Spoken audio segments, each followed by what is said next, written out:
So hi students, now next chapter you are going to learn is the code efficiency and redundancy. Okay, so this derivation you are actually using, this is different from your previous efficiency and redundancy. That efficiency and redundancy is the efficiency and redundancy of the channel. This is the efficiency and redundancy of the code you are going to use. That's why it's called as code efficiency and redundancy. Okay, but there's also one more reason why we are using this chapter, why we are using derivation. You see, we are trying to find the minimum value of this letter L. What is L? L is the average word length. L is the average code word length, where this small letter LK is the word length of each and every code. So we are trying to find the average word length, that is L, and you are trying to find the minimum average word length.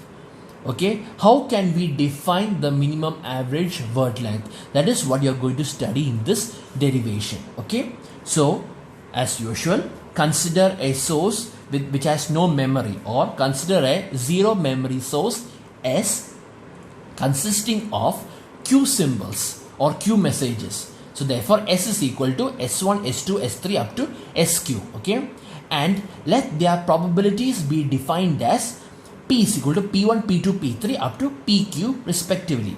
So which means that P1 is the probability of S1, P2 is the probability of S2, P3 is the probability of S3, and so forth. Okay, and as usual we all know what is this, right? Let L1, L2, L3 up to LQ be the length of the respective code words. As you have seen before in the previous instantaneous code, L1 is the word length 1, right? Is L1, and L2 is also having the word length of 1. L3 is having the word length of 2, like that it goes, right? So L1, L2, L3 is the length of the code words. And here the code you are going to use is X is equal to X1, X2 up to XR by applying R array coding, which means, for example, if R is equal to 2, right? If R is equal to 2, then X is equal to 0, 1. Only two code symbols, right? Only two code symbols, so 0 and 1. So therefore, if R is equal to 2, it is called as binary coding. Same way, if R is equal to 3, if R is equal to 3, then X is equal to 0, 1, 2. R is equal to 3, right? So there will be 3 code symbols. So if I put R is equal to 3, this is called as 3. So therefore it is trinary coding. If I put R is equal to 4, then X is equal to 0, 1, 2 and 3. Right? 3, there will be 4 code symbols. So if I put R is equal to 4, it is called as quaternary coding. So by generalizing it, just by generalizing it, I am simply calling it as R array coding. Okay. Now the derivation starts from here. Okay, this is all assumption. Till here it is assumption. Now from here only the derivation starts. First thing what you're going to do is that I'm going to assume a new type of numbers. That is, let capital letter Q1, capital letter Q2, capital letter Q3 up to Q4, Q5 up to QQ be any set of positive numbers. Okay, it is any set of, you can just simply assume, for time being, you just simply assume that it can be any set of numbers such that it should be positive, that is Qk is greater than or equal to 0, and when you add all these numbers, you should get the value as equal to 1. That is sigma k is equal to 1 to q, qk is equal to 1. Okay. So now what I am going to do is that I am going to find the difference between h of s minus sigma k is equal to 1 to q pk log of 1 by qk. Okay, I'm just going to find the value of this term. Alright, now you might get confused why I'm doing this. Just simply find the value of this term and see as it goes on, you will see some interesting results. So what is h of s? H of s is entropy. We all know what is the equation for entropy, right? The equation for entropy is sigma k is equal to 1 to q pk log 1 by pk minus this sigma k is equal to 1 to q pk log 1 by qk. Then what I'm going to do is I want to combine these two log functions. So what I do is that I take the reciprocal of this. So if I take the reciprocal of this, then this becomes plus. So therefore this becomes sigma k is equal to 1 to q pk log of 1 by pk plus sigma k is equal to 1 to q pk log qk. Okay, now when, so this is plus, right, which means I can now multiply this value with this value, right? Summation of two log function is the log function of their product. So therefore this becomes sigma k is equal to 1 to q pk log of qk by pk, right? Now the next step what I'm going to do is that I want to apply my logarithmic inequality. Okay, I want to apply my logarithmic inequality. You have already studied this and you have already applied logarithmic inequality in the previous class. But one thing about this logarithmic inequality is that you can only apply it to natural log, or if the base is e. You can only apply logarithmic inequality only for natural log function, which means I need to convert this log function into a log function with base e. This presently it is now base is 2, right? So now I want to change that to base e. Luckily we have already you have already studied that equation in school, how to change the base of a log function using this equation, that is log a to the base b divided by log c to the base b is equal to log a to the base c. This is what I'm going to apply over here. I'm put here the value of b is equal to 2 and the value of c is equal to e, and the value of a is equal to qk by pk.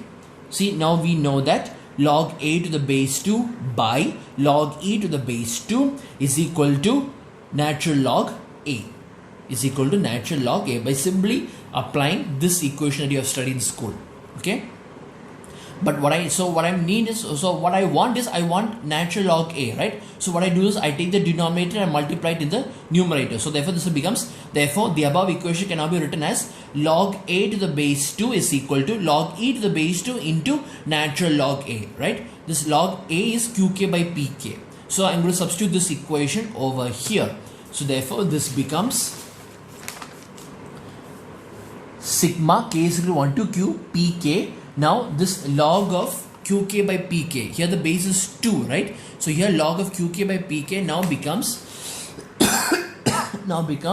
log e to the base 2 into natural log of qk by pk. Okay, now there is no k over here, so what I'm going to do is that I'm going to take, this is a constant, right? So I can take it outside my sigma. So therefore this will become equal to log e to the base 2 sigma k is equal to 1 to q pk natural log of qk by pk. Now I'm going to apply my logarithmic inequality. Okay, so now we apply the logarithmic inequality, and that is natural log x is less than or equal to x minus 1 and becomes equal when x is equal to 1, right? This is the equation I'm going to apply, and here remember x is qk by pk. Therefore h of s minus sigma k is equal to 1 to q pk log 1 by qk is less than or equal to, instead of equal to now it becomes less than or equal to, this less than or equal to, right? Less than or equal to, okay, is equal to log e to the base 2 sigma k is equal to 1 to q pk. Now instead of log x I have replaced it with x minus 1.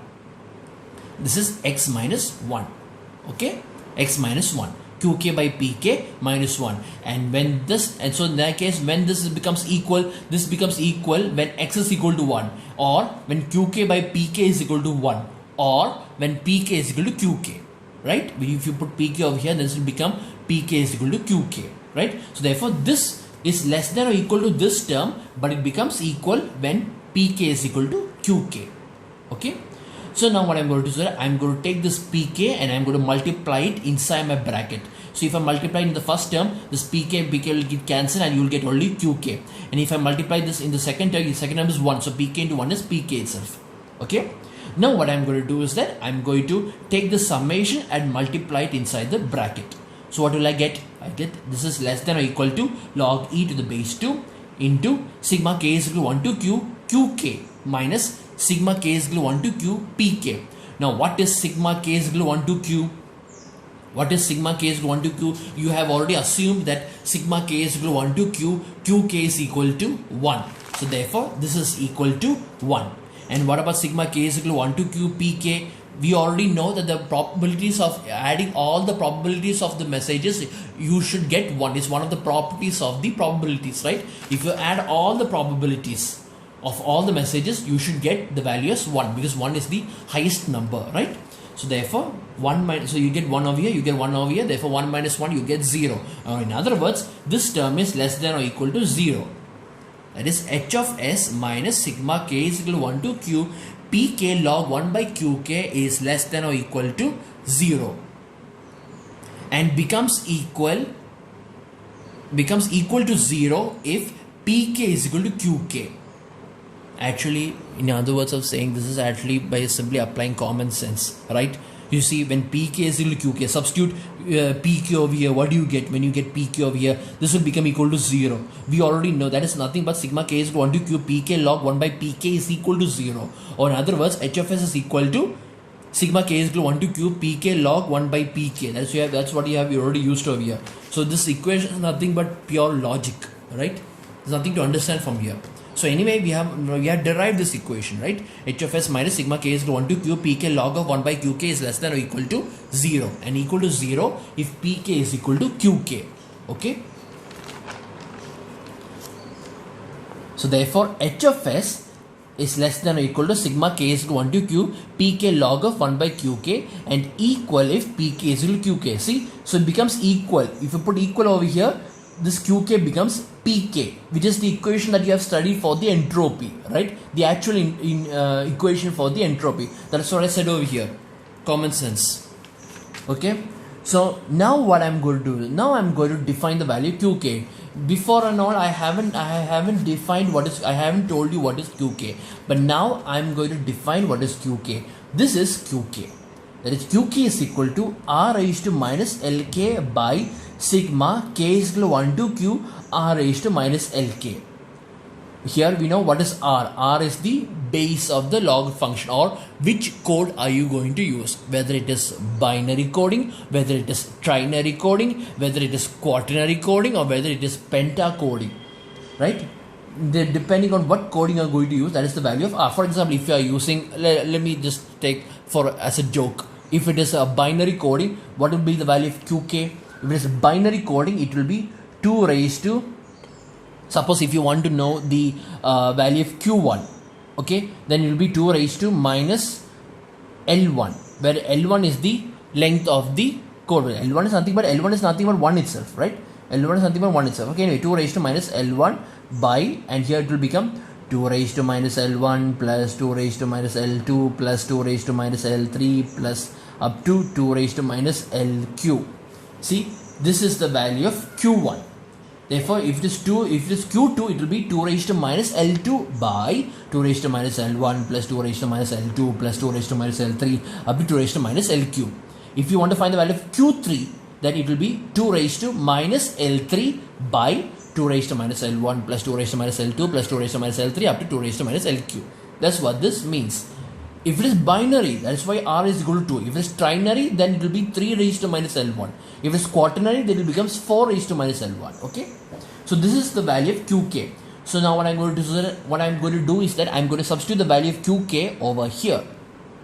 Okay. But look over here, it is 1 by qk, which means it is the reciprocal of this, which means you will get this. That is, h of s is less than or equal to sigma k is equal to 1 to q pk log of sigma k is equal to 1 to q r raised to minus lk by r raised to minus lk. Okay. Now what I'm going to do is I want to split these two terms, right? If it's a division, that is the logarithm, the difference between two log function is the division of those two functions. It's a log of the division of those two functions, which means this can be written as h of s is less than or equal to sigma k is equal to 1 to q pk log of sigma k is equal to 1 to q r raised to minus lk minus log of r raised to minus lk over here. See, r raised to minus lk. But you know that, right? If it is r raised to minus lk, then I can put that minus lk outside, right? R raised to log of log of a number to its power is nothing but the power into log of that number. That is what is here. So what I'm going to do, I'm going to take this minus lk and I'm going to multiply it over here. So minus of minus becomes plus. So this term will now become lk log r. right? This term will now become Lk log r. So h of s is less than or equal to sigma k is equal to 1 to q pk into log of sigma k is equal to 1 to q r raised to minus lk plus lk log r. Okay. Now the next term what I'm going to do is that I'm not going to do anything. I'm just going to rearrange these two terms so that you can understand what I'm going to write over here. H of s is less than or equal to sigma k is equal to 1 to q pk lk log r plus log of endamo. Log of sigma k is equal to 1 to q r raised to minus lk. Okay. You have already seen this term in the previous video. What is this? This is nothing but the Crafts inequality that you have studied earlier, right? Crafts inequality, and according to Crafts inequality, this particular value is less than or equal to 1, right? This particular value is less than or equal to 1. But if this is, suppose if this is, just assume if this is equal to 1. If this is equal to 1, then what is log 1? Log 1 is equal to 0. And if this was less than 1, if it is less than 1, then this term will become a negative value, because log of any number less than 1 is a negative value, right? So from Crafts inequality, we know that sigma k is equal to 1 to q r raised to minus lk is less than or equal to 1. And the logarithm of any number less than 1 is negative. Okay. So what I'm going to do is, since like I told you, I'm trying to find the minimum value of this L, okay, or how much this h of s can go up to where. So what I'm going to do is I'm going to substitute the maximum value of this function. Okay, what is the maximum value of this function? It says that it's less than or equal to 1, right? So which means the maximum value is 1. So I'm going to substitute 1 over here. If I substitute 1 over here, then I'm going to replace this term with 1. So this will become log 1. Log 1 is 0. If log 1 is 0, then this is the only term left behind, right? Why I have put this value equal to 1 is because if I have put any other value, then it should have been a negative value. If it was negative value, then this value will be decreased, right? It will be even lesser. So I need to be on the safe side. That is, how much I can say that h of s is less than or equal to. I want to define my h of s as less than or equal to. So which means definitely it will be less than or equal to this. It can be less than or equal to lesser than this if this value is less than 1. But here I'm going to assume, just to be on the exactly on the safe side, I'm going to assume that this term is equal to 1. So since this term is equal to 1, this term is equal to 0, and since this term is equal to 0, we get h of s is less than or equal to sigma k is equal to 1 to q pk lk log r. Okay. Now what I'm going to do is that there is no k over here, right? So I can take this log r outside. So therefore h of s is less than or equal to log r into sigma k is equal to 1 to q pk lk. And what is sigma k is equal to 1 to q pk lk? What is sigma k is equal to 1 to q pk lk? That is, this is nothing but you are taking the average of the length of every code words, right? You're taking the average of the word length of every messages, right? And that is nothing but capital letter L. Here sigma k is equal to 1 to q pk lk is taking the average of all lengths of all the code words, that is L. That is L is equal to sigma k is equal to 1 to q pk lk. Therefore I'm going to replace this sigma k is equal to 1 to q pk lk as capital letter L. So this becomes, therefore h of s is less than or equal to L log r. And of course, you don't forget about the logarithmic inequality. The term logarithmic inequality becomes equal if pk is equal to qk. So this term will become, so this is always less than or equal to L log r and becomes equal if pk is equal to qk. Like I said, I did all this derivation because I want to find the minimum value of my channel length. The minimum value of my channel length. And sorry, minimum value of my average word length. Minimum value of my average word length. And look over here. What is the minimum average of my word length? From here, what is the value of L? L is always greater than or equal to h of s by log r, which means h of s by log r is the minimum value of L. H of S by log R is the minimum is the minimum average word length. It is the minimum length of your code. Is the minimum length of your code word. Okay, and when does this become minimum? When does this become minimum? See, look, that is what this condition becomes very important.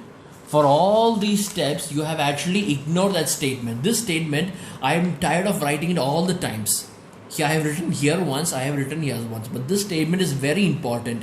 And I don't want to waste time writing the statement for each and every step.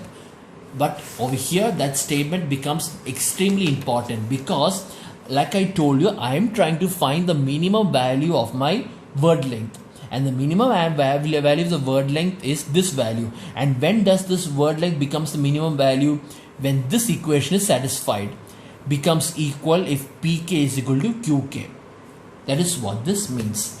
The lowest value of L or the minimum value of L is h of s by log r, and you will get this value under two conditions. First condition is, of course, you already know pk is equal to qk. Let's look at the other condition is this. When you were doing this derivation, you substituted the value of the Crafts inequality as equal to 1, right? Now you understood why you have substituted the value of Crafts inequality is equal to 1, because unless and until you substitute as equal to 1 only, you will get this condition. So the minimum channel L is acquired. You will get the smallest value of L when the Crafts inequality is exactly equal to 1. Not less than 1, but exactly equal to 1. And the second condition is this one. That is pk is equal to qk. But you already know what is qk, right? Qk is equal to r raised to minus lk by sigma k is equal to 1 to q r raised to minus lk. This is the value of qk, and according to your first assumption, sigma k is equal to 1 to q r raised to minus lk is equal to 1, which means the denominator is equal to 1, which means qk is equal to pk is equal to r raised to minus lk by 1, or pk is equal to r raised to minus lk. Okay.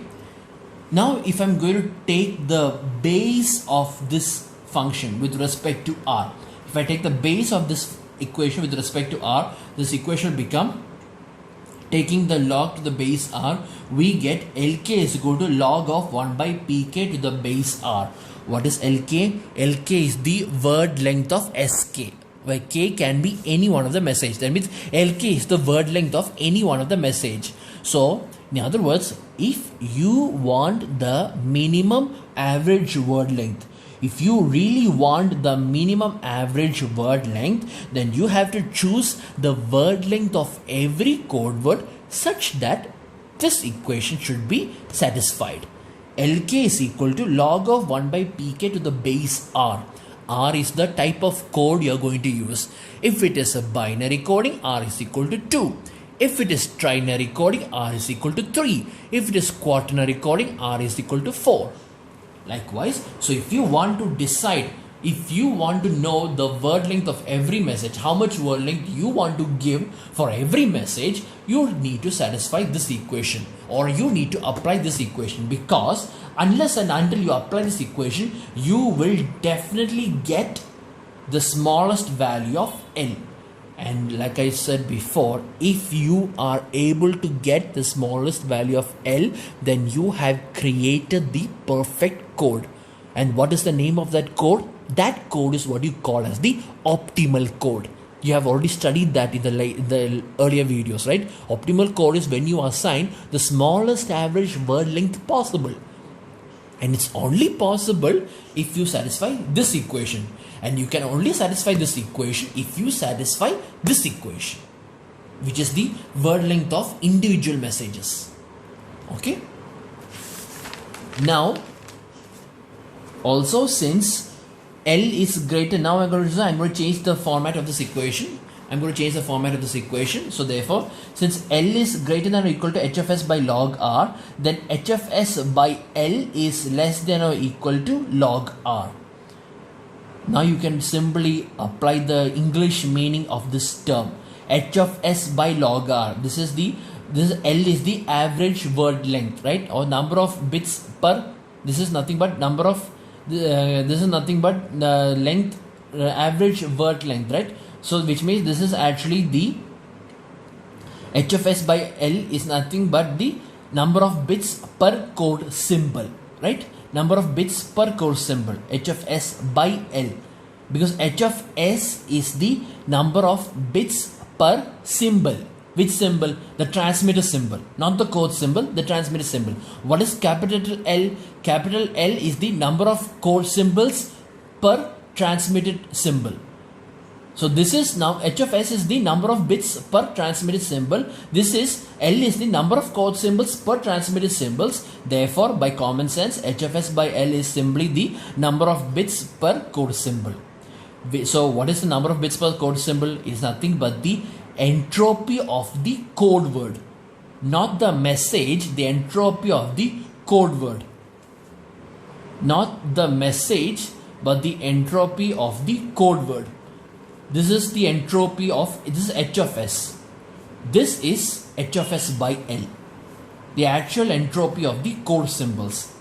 And what is the maximum value of the actual entropy of the code symbols? What is the maximum entropy? It is log R. Log R is the maximum value of h of s by L. So maximum value of this entropy, that is h of s by L, when all the code words are equiprobable. Why it is equiprobable? If it is equiprobable, then the entire message will become 1 by R into R, log R. R and R you can cancel, you get log R. That's what you see over here. You see the beauty of this equation. So wherever, in whatever format you see, you're coming back to the same equation itself. So therefore we define the code efficiency as, code efficiency is the ratio of the average information per symbol of the encoded language, or ratio of the average information per code symbol. Okay, average information per code symbol to the maximum possible information per code symbol, which is the information per code symbol h of s by L. And what is its maximum value? Log R is the maximum value. So the ratio between these two terms is what you call as the code efficiency. Or in other words, eta c. Okay, it's a eta suffix c. So eta c is equal to h of s by L log R. This is the equation of efficiency of the code. And accordingly, the redundancy is the opposite of efficiency, right? This is you either express this in terms of decimal point or in terms of percentage. If you want to express in terms of percentage, you multiply this into 100. Same case over here. Accordingly, the redundancy of the code is defined as EC, capital letter EC, suffix C. EC is equal to 1 minus eta C. So this is also a decimal number, and if you want to find its percentage, you multiply this value into 100. Okay. So this is called as the code efficiency, and this is called as the code redundancy equation. Okay.